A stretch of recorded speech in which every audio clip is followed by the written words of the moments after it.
Bom, na semana passada nós fizemos o capítulo 7 até o versículo 28 e hoje nós vamos fazer dois textos também.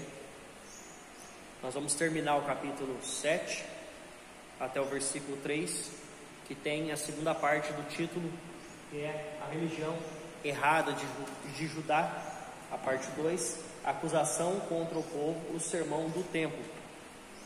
E depois que nós concluirmos essa parte, então nós vamos ler Jeremias 7, do 29 até o 8:3, até o versículo 3 do capítulo 8. Depois nós vamos para a segunda parte do estudo, que é a retribuição divina, que também vai ser dividida em duas aulas, né? Nós vamos ver a primeira parte hoje, que é diz-lhes mais, que é a retribuição divina, do capítulo 8, versículo 4, e nós vamos fazer até o versículo 22, e na próxima aula nós vamos ao capítulo 9, certo? Então hoje vamos começar lá em Jeremias capítulo 7, versículo 29 até o 8:3, e cada um vai estar lendo um versículo, começa aqui na minha direita e termina na minha esquerda, depois volta para cá. Versículo 29 diz assim: corta os teus cabelos consagrados, ó Jerusalém, e põe-te a prantear sobre os altos desnudos, porque já o Senhor rejeitou e desamparou a geração objeto do seu furor. Bom, essa primeira parte aqui, né, a segunda parte do que nós estávamos estudando, é uma repreensão que Deus traz ao povo de Judá, falando a respeito da idolatria e também da invasão, a invasão babilônica. Bom, pode passar. O versículo 29 nós temos duas referências, uma lá em Jó, capítulo 1, versículo 20, e outra em Miqueias 1:16. Alguém pode abrir em Jó e outro irmão abre em Miqueias. Ele fala assim: corta os teus cabelos consagrados, ó Jerusalém, e põe-te a prantear. Bom, cortar o cabelo na Bíblia sempre foi um sinal de luto, né? O homem sempre tinha uma barba longa e também um cabelo longo, né? E quando ele raspava a barba, raspava o cabelo, era um sinal de luto, né? Pode alguém ler aí em Jó 1:20? Então Jó se levantou, rasgou o seu manto, raspou a cabeça e prostrou-se em terra e adorou. E Miqueias 1:16. Faça de calma e prostra-te, por causa dos filhos das tuas delícias.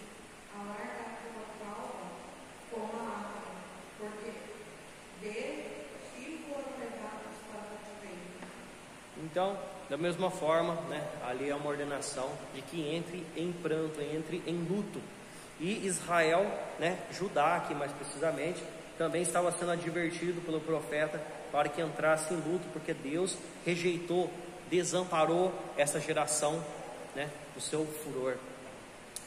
Era objeto agora do furor de Deus. Então Deus estava falando para esse povo que de fato não era mais tempo de arrependimento, era o tempo de entrar em luta, porque, né, era iminente a invasão à Babilônia. Versículo 30 até o 31. Aqui ele fala alguns lugares, né?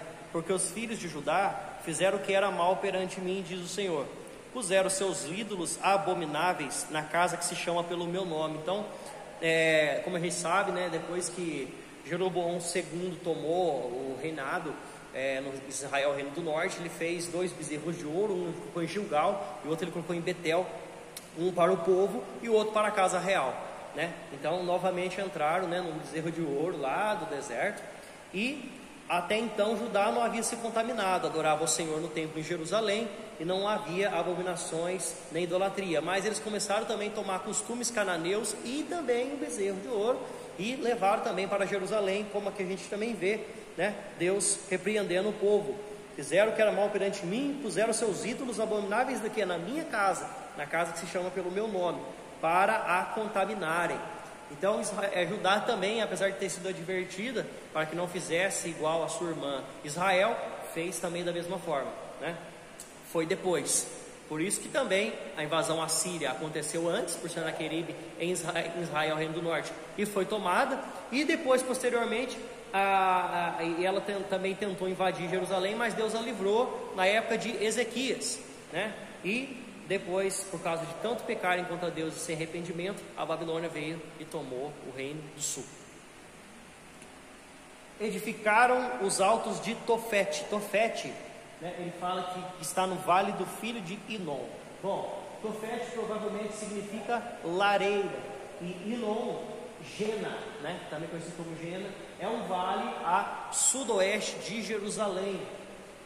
Judá estava suplantando os próprios pagãos. Olha, isso aqui é interessante. Versículo 31, ele ainda fala: para queimarem a seus filhos e as suas filhas o que nunca ordenei e nem me passou pela mente. Então, os próprios pagãos que eles estavam, né, usando a idolatria deles, eles nem tinham esse costume de fazer isso, mas os próprios povos de Judá estavam suplantando os próprios pagãos, o que raramente ofereciam sacrifícios humanos. Então eles mesmo estavam incentivando eles a fazer os sacrifícios humanos. Olha só como que estava o nível da desobediência, do pecado do povo de Judá, né, contra Deus. Pode passar? O 32 até o 34. Portanto, eis que virão dias, diz o Senhor, em que já não se chamará Tofete, nem vale do filho de Inom, mas o vale da matança. Os mortos serão enterrados em Tofete, por não haver outro lugar. Os cadáveres deste povo servirão de pastos às aves dos céus e os animais da terra, e ninguém haverá quem nos espante. Farei cessar na cidade de Judá e nas ruas de Jerusalém a voz de folguedo e de alegria, a voz de noivo e de noiva, porque a terra se tornará em desolação. Então aqui a gente já vê o horror da guerra, né, que estava para chegar, né? Na verdade, a gente não pode chamar isso de guerra, né? Foi um massacre, foi uma invasão, né, que veio de repentino e o povo não teve como se defender. E várias vezes, né, durante o estudo de Jeremias, Isaías também, ele fala com essa intensidade, né, de forma poética, como que seria, né, o horror da guerra, o horror da invasão babilônica.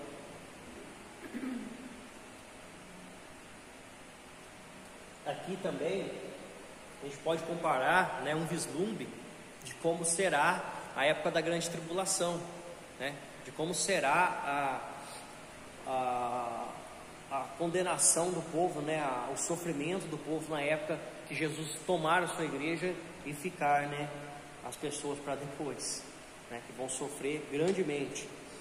Tanto que a Babilônia, né, ela é comparada ao próximo regime político que haverá durante a época da tribulação. Então, né, o anticristo, o falso profeta, ele estará sentado, né, como governo sobre a grande Babilônia.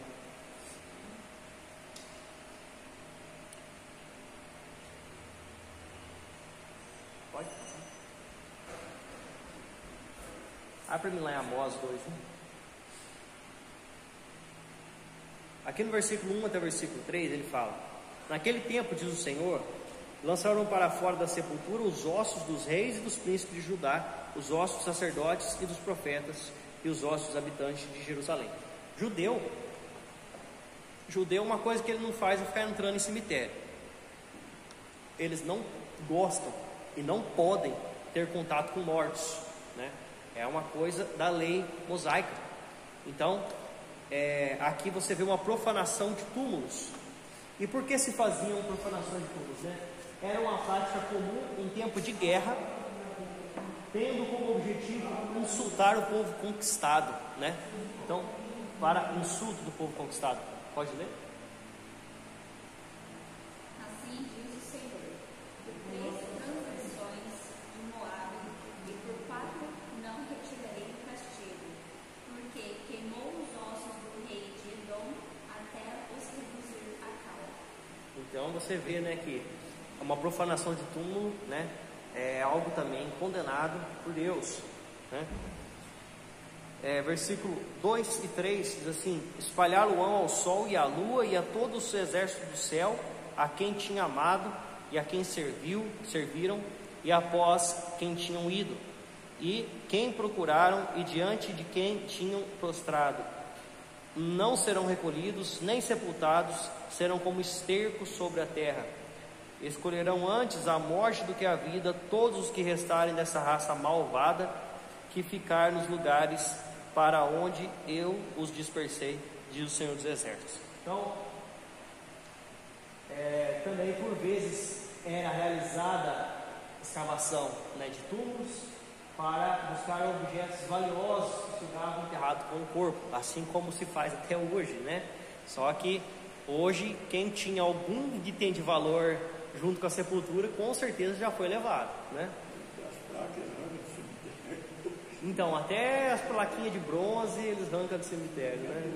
Até para não violarem mais os sepulcros, para evitarem, né, essas mexilâncias aí com o ente querido da pessoa, eles já estão mesmo evitando isso porque aqueles fazer sacos e falava ali uma coisa particular da família, né? Então, embora tem outros motivos ainda para violar o cemitério, a gente sabe disso, né? Tem. O ser humano é criativo no lance do pecado, né? De cometer erros contra Deus e contra os outros. Então, de fato, né, esses eram motivos para eles fazerem isso nessa época, e era com um sentido de humilhação, né, de derrota e da ira que Deus estava sentindo contra o povo, né? Então, seriam como muitos cadáveres sobre a terra, né? Os túmulos seriam profanados, casas seriam queimadas, o templo seria totalmente destruído, né? Até os alicerces do templo iam ser consumidos pelo fogo. Então, descobri uma coisa que hoje, eu não tinha visto isso na Bíblia ainda, sobre cremação, e aqui pelo que diz um ato, dá para entender ali que é um ato que Deus não permite, não permitia, pelo menos? Aonde você... Aqui nós acabamos de ler ali, vamos ler lá em Amós, né? Porque Amós. queimaram até os ossos do rei, como é que é o nome do rei, gente? Rei de Edom, né? Isso. Será que é um ato profano? Deus permitia o sepultamento, deu no começo. Sim. Cremação não era feito só quando era para castigar alguém. Quando era assim, morria muita gente, não tinha como sepultar, aí eles queimavam. Aqui o capítulo 2, versículo 1, né? Mas quando tinha, principalmente o povo de Israel, o povo especial, né? Você vê Deus lá de Adão, Deus de Abraão, ali, todos eles foram sepultados. Eu, assim, pela lei mosaica, agora nesse momento eu não lembro se realmente cremação, né, era algo condenado por Deus. Mas não era comum essa prática, não. Mas eu creio que não, porque eles guardam os ossos da vida hoje. Então, mas é cremação, né? Para guardar os ossos. Guardar os ossos por causa do sepultamento, né? Mas eu não sei realmente se cremação é algo condenado. Nunca vi. Todos os líderes de Israel foram sepultados. Até José mesmo fala que quando ele saiu do Egito, ele viu os ossos dele. Aqui foi algo condenado por Deus, né? Porque foi no sentido de humilhação, né? Queimar os ossos do rei de Edom. Edom era como se era primo de Israel, né? Vamos dizer assim. Porque eles eram da geração, né, de Esaú. Então, Jacó, Esaú, irmãos, né? Saiu essas duas linhagens. Os edomitas vieram da geração de Esaú, né? E o povo de Israel da geração de Jacó, né? Então, eram primos, eram parentes, né? Então, eles tinham que ter respeito um pelo outro, mas os edomitas também não tinham a menor consideração pelo povo de Deus, né? Eles mais atrapalhavam do que ajudavam. Atrapalhava muito. Bom, vamos lá, pode passar? Então, o nosso próximo texto encontra-se em Jeremias capítulo 8, nós vamos ler do 4 até o 22. Então, Jeremias 8, do 4 até o 22, e encerra o capítulo 8 hoje. Pode começar aqui o versículo 4.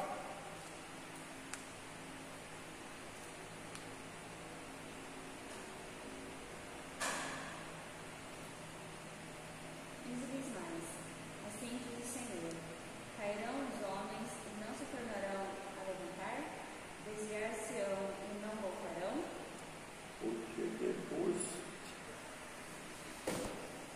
Bom,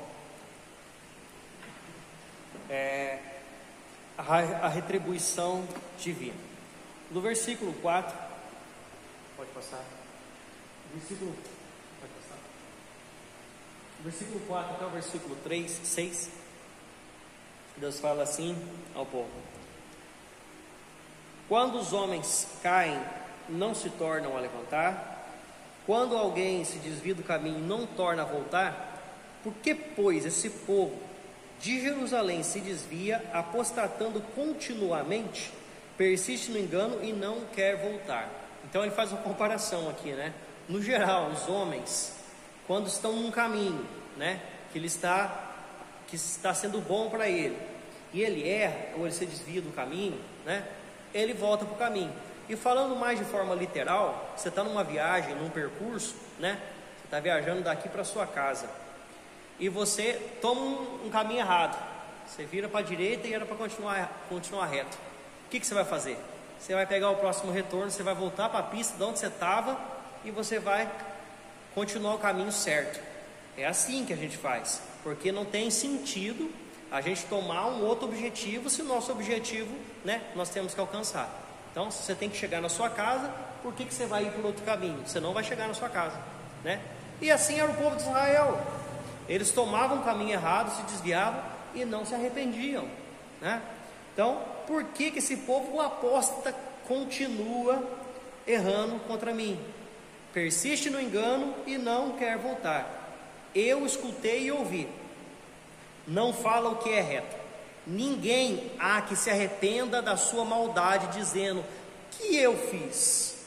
Cada um corre a sua carreira como um cavalo que arremete com ímpeto na batalha. Então, é como ele fala aqui, um cavalo que arremete com ímpeto na batalha, né? O cavaleiro toma o seu cavalo e ele marca aquela reta ali para ir contra o inimigo, e ele não para por nada, né? Então o povo estava dessa forma, pecando desenfreadamente contra Deus, sem arrependimento, sem engano, sem parar um minutinho para pensar: o que eu estou fazendo de errado, para que o profeta venha chamar a atenção da gente dessa forma, né? Mas eles não aceitavam a voz do profeta, nem dele, nem de Isaías, nem dos outros profetas que falavam verdadeiramente, né? Antes aceitavam sim os falsos profetas, os falsos sacerdotes, os reis que eram tão perversos quanto eles, né? Tudo um povo apóstata contra Deus. Então, um povo que persistia no erro sem sinal de mudança e nenhum arrependimento, como se não estivessem no mau caminho. Pode passar? Até a cegonha no céu conhece as suas estações, a rola, a andorinha e o gru observam o tempo da sua arribação, mas o meu povo não conhece o juízo do Senhor. Então até as aves, ao contrário das aves que seguem seus instintos para sobreviver, Israel portava-se de modo antinatural para com seu Criador. Então as aves do céu, elas têm um período, né, para tudo, né? O período do inverno elas voam para o lugar mais quente, né? O período de acasalamento e de procriação elas vão para o ninho específico, né? Tem umas aves e uns peixes também que tem o lugar certo, que é o berçário deles, que é a desova, né? Que é o lugar de procriação. E tem, né, tudo encaminhadinho para eles fazer. Em cada estação do ano eles sabem para onde eles têm que ir. É instinto animal.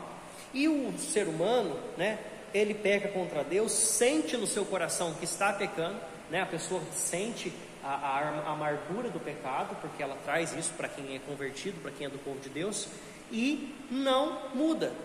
Então age de forma antinatural.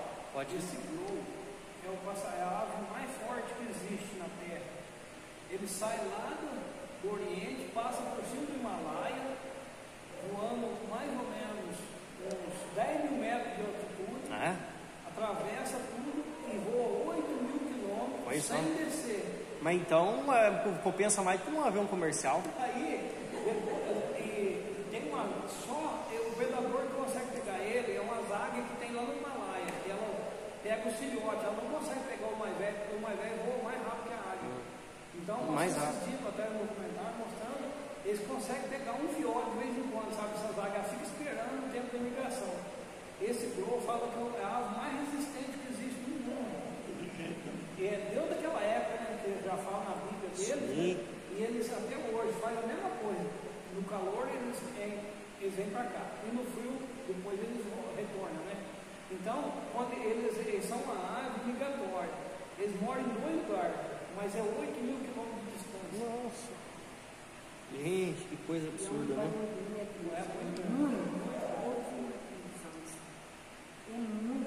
Ah, tem que ser bastante, né? Senão desanima, né?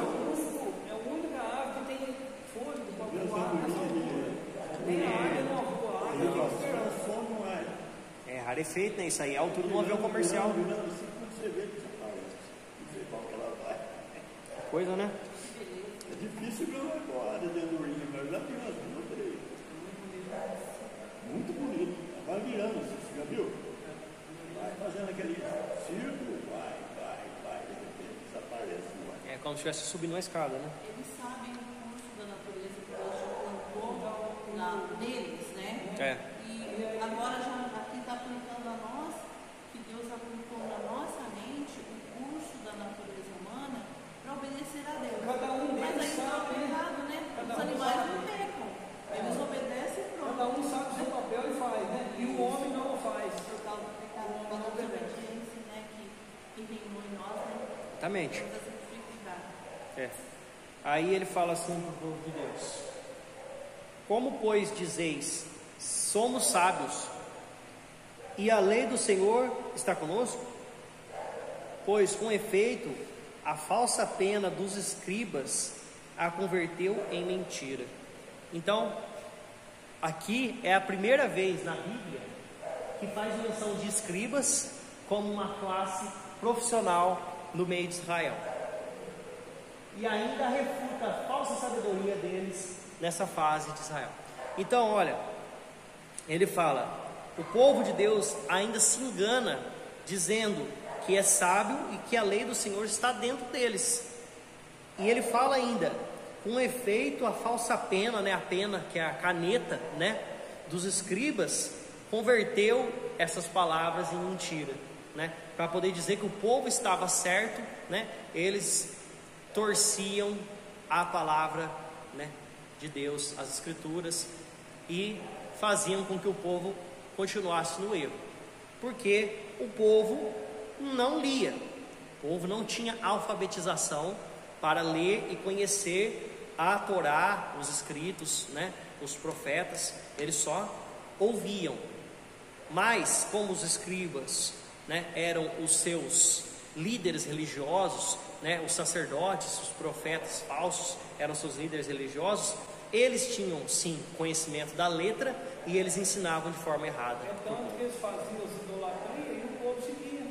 Exatamente. O povo seguia, é como o catolicismo hoje, que não lê a Bíblia praticamente, né? Então segue o que o padre fala. O padre fala, vamos fazer isso? Faz. Agora, os cristãos já são diferentes, eles leem a Bíblia, eles veem o que deve e o que não deve. É por isso que surgiu tantas igrejas evangélicas ultimamente, por diferenças de pensamento, né? Mas porque as pessoas leem a Bíblia, vê que o outro vai errado, sai de lá.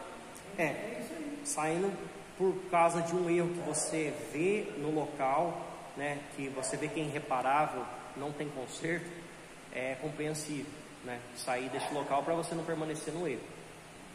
No entanto, muitas pessoas também deixam as igrejas por motivos próprios, não por erro doutrinário ou por falsos ensinamentos, né? Que aí o errado é a pessoa, não quer aceitar repreensões, que não quer se adequar à palavra de Deus, né? Que não aceita o chamar a atenção, né? E tudo mais. Bom, os sábios serão envergonhados, aterrorizados e presos, e eis que rejeitaram a palavra do Senhor. Porque que sabedoria é essa que eles têm? Então, aonde que eles estavam achando que eles tinham sabedoria? Pode passar? Agora eu vou ter que continuar aqui. Porque, portanto, darei as suas mulheres a outros, os seus campos a novos possuidores, porque desde o menor deles até o maior, cada um se dá a ganância, tanto o profeta como o sacerdote usam de falsidade. Então, os profetas, sacerdotes, escribas, né, todos eles eram errados diante de Deus. curam superficialmente a ferida do meu povo, dizendo paz, paz, quando não há paz. Serão envergonhados, porque cometem abominações sem sentir, por isso, vergonha. Nem sabem o que coisa é envergonhar-se, portanto cairão com os que caem. Quando eu os castigar, tropeçarão, diz o Senhor. Então, o profeta Jeremias estava lá repreendendo o povo, né? E os falsos líderes deles estavam falando que não era certo aquela repreensão, que eles estavam numa época de paz, e na verdade não havia paz, não. Era um chamado ao arrependimento para que não viesse o mal sobre eles. No entanto, eles refutavam essa repreensão do profeta. Então, eles vão ser envergonhados, porque comete abominação contra Deus, né? Eu os consumirei de todo, diz o Senhor. Não haverá uvas na vide, nem figos na figueira, e a folha já está murcha, e já lhes designei os que passarão sobre eles, né? Já estava certo quem iria cometer essa invasão contra o povo de Deus. Porque estamos ainda assentados aqui? Reuni-vos e entremos na cidade fortificada e ali pereçamos, pois o Senhor já os decretou o perecimento e nos deu a beber a água venenosa, porque pecamos contra o Senhor. Então você vê que aqui chegou, né, no limite, no ponto final, né? Não tem mais arrependimento aqui para o povo, e Deus sabia que o povo não ia arrepender, por isso que essas palavras já estavam sendo ditas, né? Porque de fato que ele ainda manda entrar nas cidades fortificadas, ou seja, vocês podem ir para onde vocês quiserem. Vocês podem ir para dentro de Jerusalém, lá dentro né, da cidade fortificada, dentro dos muros, e vocês serão invadidos e levados, né, e mortos. Deus tem um tempo, mas como Deus é amor, e inicia todo mundo apenas praticamente com amor, mas como não se estuda a palavra de Deus, Deus precisa ser justo. Tem um tempo, né, de Deus aplicar, senão fica a misericórdia dele eternamente. No sentido de salvação, sim, mas eu digo assim, de tratar com pecado, né? Então, existem os juízos de Deus mesmo já aqui. Sim. Isso para que as gerações possam ir tomando conhecimento de que Deus é juiz também. Sim. Precisa aplicar a sua justiça, né? Então, Deus dá um tempo, envia os seus profetas, Deus não faz nada sem avisar a gente. Exatamente. Deus vai nos alertando, apontando as nossas menções no Senhor, para que haja arrependimento. Exatamente. Se houver, dá-se continuidade. Se não houver, o Senhor precisa aplicar a justiça. E quando se trata de nação, pode notar, sempre o Senhor traz povos. É o que está acontecendo no Brasil hoje. Exatamente. Né? O Brasil hoje nós estamos vivendo um período aí difícil, e o Senhor está permitindo os povos vir para tratar com o Brasil. Para poder... O Brasil já está cercado, né? Então, nós estamos vivendo assim um período bem difícil. Por quê? Porque o Brasil é conhecido como o país mais cristão do mundo, porém também como o país dos mais desobedientes que tem. Desobediente. Então, na vida moral, né? Então, o Senhor está tratando esse povo aqui para levantar um povo que vai pregar a palavra para o mundo ali até a volta de Jesus, né? Mas para isso o Senhor está fazendo o que foi feito aqui. Uma peneirada. Está peneirando, está apertando o povo, fazendo para que haja separação. Exatamente. Tem um amigo meu que me falou assim, muitas vezes para algo dar fruto você precisa ferir ele para ele poder ser incentivado a dar fruto. Ele falou assim, tinha uma árvore na casa, um avô dele, e ela não produzia. E aí eles foram ver, ela não era uma árvore macho, era uma árvore fêmea, ela tinha que produzir fruto. Ela não produzia. Um certo dia caiu um raio naquela árvore lá e praticamente partiu ela no meio. A partir daquele momento ela se curou e ela começou a dar fruto. Por que a árvore faz aquilo? A árvore é um ser vivo. O fruto dela é como se fosse nós gerando filhos, né? É a semente. Então ela se sentiu ameaçada de acabar a espécie e ela começou a produzir fruto para que não acabe a linhagem dela. É isso. Muitas vezes, né, o que você está falando, né? pode ser isso, porque o evangelho aqui no Brasil tá de que jeito? Tá banal, né? Tá fraco, tá um evangelho meia boca e falso muitas vezes. Estávamos conversando com a mamãe em casa sobre isso, né? O Senhor já tem dito aí que vai pegar esses que estão lá em cima, que usavam a palavra de Deus de maneira errada, vai trazer para baixo. E o comodismo. Está trazendo, pode notar que os grandes grupos aí estão sendo suprimidos, o Senhor está fazendo eles passar penúria, né? E aqueles que não estavam aparecendo, mas que é um grupo temente a Deus, o Senhor agora está usando esse grupo pequeno, mas firme, fortalecido na palavra. O Senhor está usando esse grupo e vai fortalecer ele para que ele leve a palavra. Precisa ser pregado um evangelho verdadeiro e sem esse comodismo que está tendo hoje, né? Que é um movimento morno, né? Que nós temos. É um evangelho de interesses, né? Hoje em dia as pessoas vão pelo interesse, né? Bom, continuando. Volta aí, eu acho que abre lá para mim esse texto. 1 Samuel 3:20. Vamos continuar aqui. Espera um pouquinho, deixa eu só ler aqui. Versículo, eu li o 13, né? 14. E o versículo 15: espera-se a paz, e nada há de bom, o tempo de cura, eis o terror. Então aí no versículo 16 ele diz: desde Dan se ouve o resfolegar dos seus cavalos, toda a terra treme à voz dos rinchos dos seus garanhões, e vem e devoram a terra e a sua abundância, e a cidade e os que habitam nela. Então Dan era uma fronteira setentrional de Canaã. Pode ler lá. Tudo Israel, desde Dan até Berseba, conheceu que Samuel estava confirmado por profeta do Senhor. Então, a expressão Dan até Berseba, como ele leu aqui, é aproximadamente 240 quilômetros. Denota todo o território de Israel, do extremo norte ao extremo sul. Então, esse mapa ali, você consegue pegar a caneta aí? Porque está em verde do lado esquerdo ali, na região do mar Mediterrâneo. Achou a caneta? Aponta em Dan ali, ó. Embaixo, ó, do lado esquerdo aí. Não, você já estava lá já, pra cima. Aí, esse verde aí. Ali é Dan, ali é a tribo de Dan, tá? Então, ele fala, no versículo 16: desde Dan se ouve o resfolgar dos seus cavalos, toda a terra treme a voz dos seus rinchos. Então, você vê que a invasão babilônica veio por ali, né? A Babilônia lá para cima, né? Se eles vieram pelo território de Israel, eles vieram pelo norte, atravessando, foram pelo Jordão e viraram ali, né, Benjamim e Judá.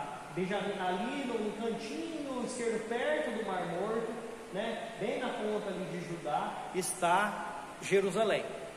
Bem ali, né, perto do Mar Morto, ali embaixo, tá o Mar Morto ali, né, e ali em cima, não, perdão, ali não é o Mar Morto, ali é o Mar da Galileia, né, Mar Morto é para cima lá, Mar da Galileia. Então, ali na pontinha ali de Benjamim para baixo, entre Benjamim e Judá, está Jerusalém. Então, desde Dan, desde aquela região, se ouve os rinchos dos cavalos babilônios chegando para poder atacar o povo. Porque eis que envio, versículo 17, pode passar? Porque eis que envio para entre vós serpentes áspides, contra as quais não há encantamento, né? Encantamento você já viu, né? Nos desenhos do Pica-Pau, né? Nos desenhos que tem por aí, aquela cobrinha saindo do cesto lá, e o homem lá com a clarinete, né? Com o clarinete tocando para a cobra ficar enfeitiçada, né? Na verdade, eu vou quebrar um mito aqui que muita gente às vezes pode não saber. As cobras são surdas. Então, o fato dele tocar não está adiantando nada. Por que a cobra fica encantada? É por causa do movimento que o encantador faz. Enquanto ele está tocando, você vê que ele fica o tempo todo se mexendo, e a cobra vai acompanhando aquele movimento, né?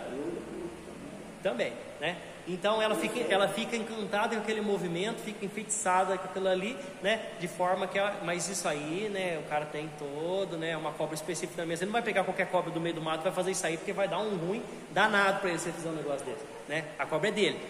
Então, né? Ele fala que o povo da Babilônia eram serpentes áspides. Áspides são víboras, né? São serpentes venenosas, né? Contra as quais não há encantamento. Ou seja, vocês não vão conseguir, né, burlar essa invasão, quebrar com essa invasão que vai haver. E vos morderão, diz o Senhor. Então são serpentes venenosas, a mordida é mortífera, né? Então os babilônios seriam como serpentes venenosas que picariam Judá. Eu acho que aí já é o último, né? Depois desse. Então vamos ler aqui até o 21. Se eu pudesse consolar-me na minha tristeza, o meu coração desfalece dentro de mim. Eis a voz do clamor da filha do meu povo, de terra muito remota. Não está o Senhor em Sião? Então ali o profeta Jeremias começa a sentir a dor da invasão, né, antes dela acontecer. Não está nela o seu rei?